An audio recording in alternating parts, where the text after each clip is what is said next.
Many people comment at the moment about how the UK economy is a dreadful state at the moment. But again, for those with a memory, you'll see that the 70s could be repeating themselves. In the 70s, we had an oil crisis created by the main oil producers in the world, raising oil prices. It led to things like a 3-day working week. People had to stay at home, they couldn't work. It was exacerbated by strikes, by hot weather, and led to inflation going up to like 15% interest rates and 20% inflation. And it created this period of intense recession and stagnation within the economy, um, that stuck with the British economy for a whole decade.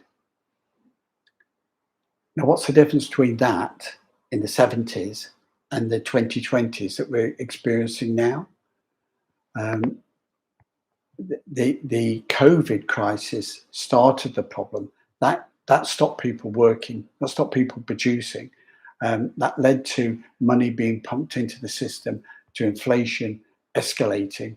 The Saudis have now increased oil price again because they can, because the world's major oil producers, Saudi and Russia, want their money for their own projects. Saudi to modernize their economy for the post-oil, post-carbon economy, and Russia to protect their only source of revenue, given that they can't trade with the world, is what they can get from the oil with the partners that they've got.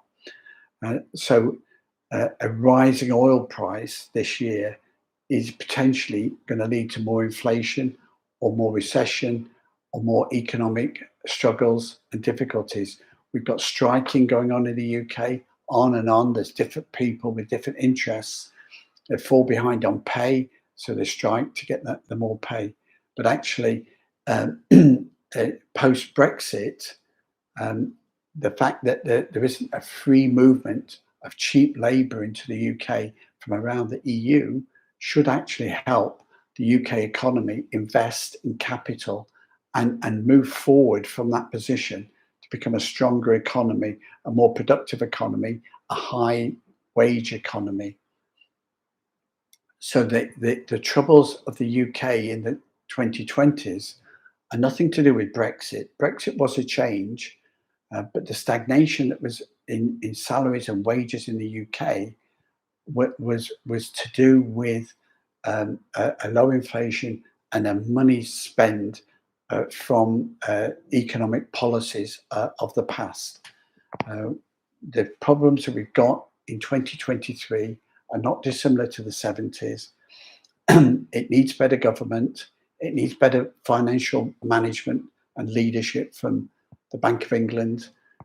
It needs investment in new businesses and investment in technology and companies to move forward and not to keep subsidizing and increasing taxes, which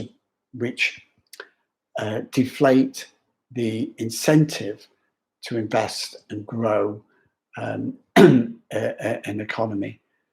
Um, Overseas businesses will invest in Europe, in the UK, and work cross border in a free economy without the constraints of high taxes and cheap money.